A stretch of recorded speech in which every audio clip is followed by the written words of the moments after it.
Tax. At a personal level, what is your financial net worth? Mr. Chairman, my financial net worth is 397 million shillings. How do you segregate that? I had submitted it in my questionnaire. We know you do, but you are now testifying. Yes, I have a house in Nairobi. We also have a house back at home in Nyahururu.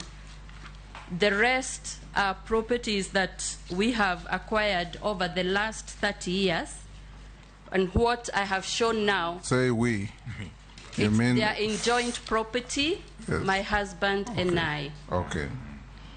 And the value is the current market value that has appreciated over time.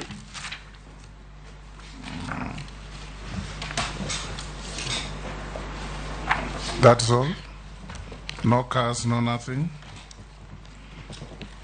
I have a Toyota Prado, a Mitsubishi Pajero, and an Isuzu truck. They're all within the you said 397. 397,100,000.